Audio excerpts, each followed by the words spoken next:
Hello, sa topic na ito ay pag-aaralan natin ang institutional correction. The difference between jail and prison. Ano nga ba ang pagkakaiba ng jail at prison? Jail. Jails are usually local facilities under the jurisdiction of a city, local district, or country. Jails are short-term holding facilities for the newly arrested and those awaiting trial or sentencing. Those sentenced to serve a small amount of time, less than a year, may be housed in the local jail for the duration of their sentence. A lot of new detainees are delivered to jails daily. Some may stay less than 1 day or only for a few days until they are okayed for release in a court proceeding. Some are released after footing up bail. Some are released to a pre-trial service caseload or released placed under supervision by a probation agency or are released on their own recognizance with an agreement to appear in court. A considerable number of people arriving at the jail are actively or recently drunk or high, arrived with injuries from fights that led to their arrest, or are mentally ill with no other place for law enforcement to deliver them. This makes the intake process challenging for the jail's staff and its medical personnel. Prison. Prisons are institutional facilities under the jurisdiction of the state or federal government where convicted offenders serve longer sentence. People who have been found guilty of breaking a state law are usually sent to a state prison. The number of sentenced inmates entering prisons each day is far less than the number of people delivered at the door of Philippine jails.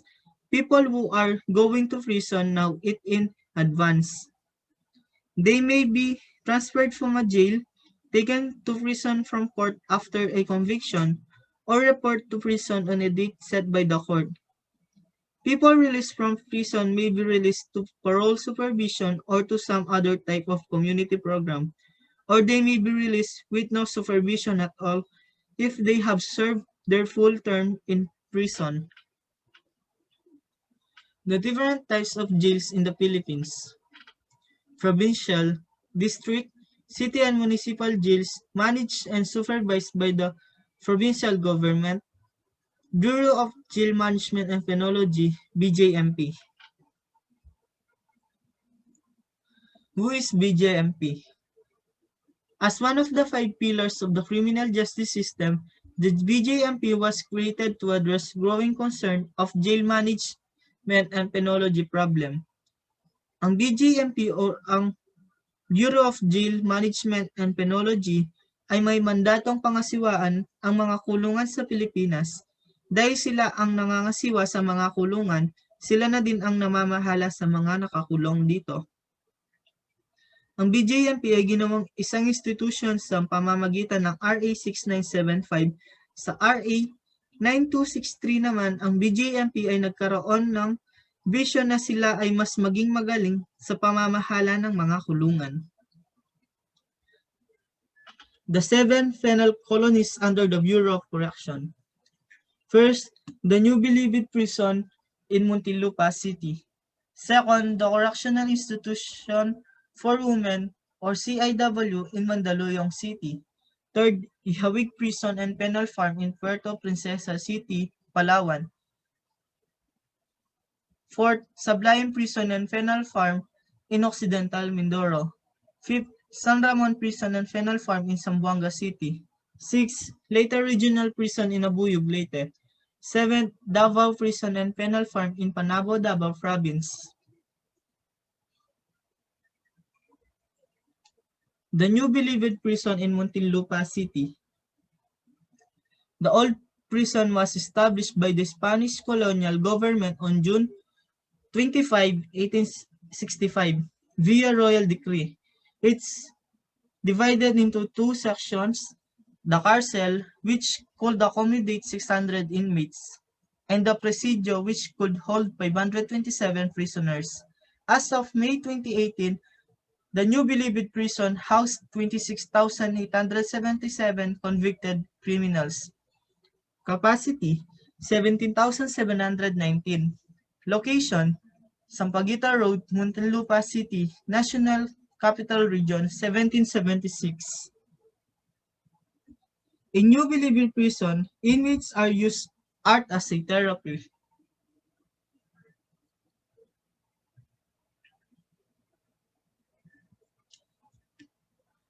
The Correctional Institution for Women, CIW, in Mandaluyong City.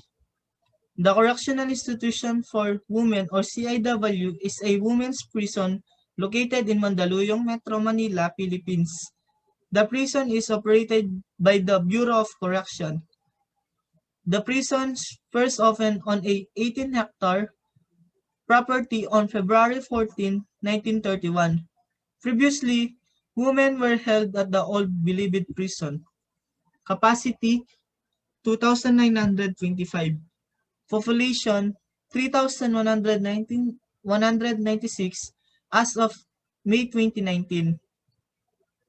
Location Mandaluyong, Philippines. Lovely items from the Correctional Institution for Women's Livelihood Project.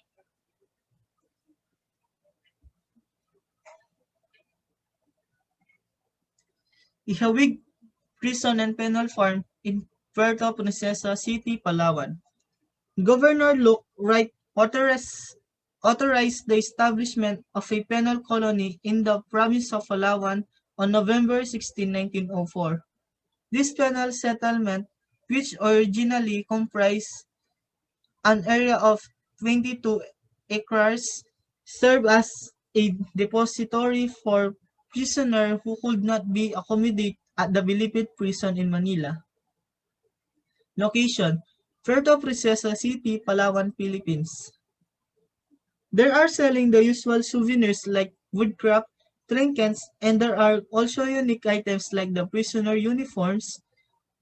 We found the items too pricey, so we did not buy anything thought.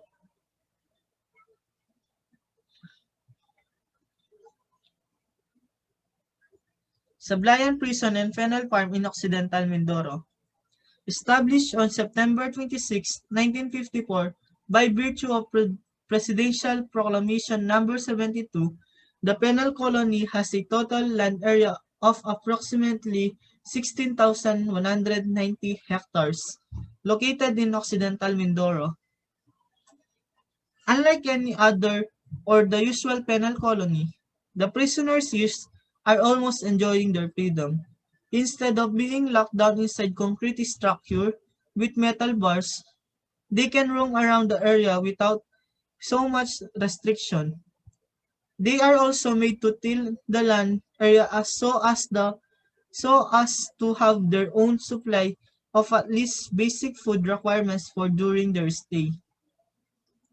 Prisoners are also allowed to build their nipa huts, and since it is a mix of different religion, churches and worship houses were constructed to cater various religions of the prisoners.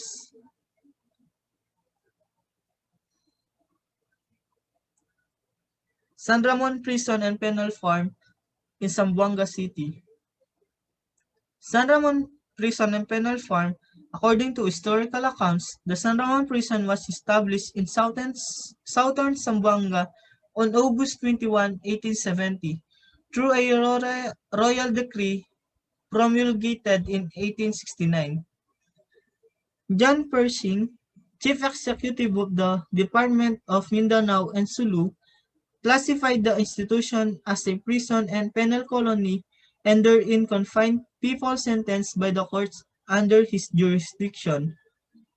Under Pershing's supervision, several buildings with a capacity for 600 prisoners were constructed. Location, Zamboanga City. SNT provide a taste of freedom to the Kakosa of the San Ramon Penal Colony.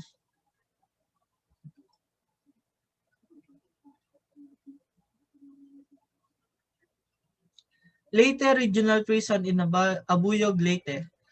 Leyte Regional Prison. The Leyte Regional Prison, situated in Nabuyog, Southern Leyte, was established a year after the declaration of martial law in 1972 by virtue of Presidential Decree number 28. The Leyte Regional Prison has an inmate capacity of 500, situated in Nabuyog, Southern Leyte. Inmate Livelihood Program.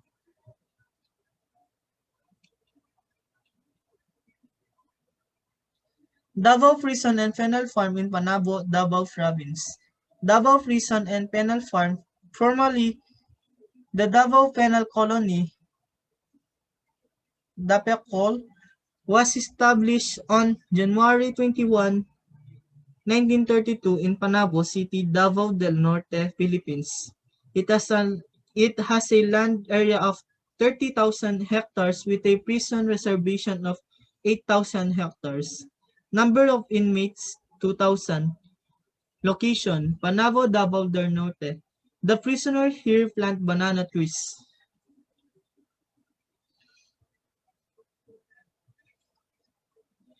That's all. Thank you.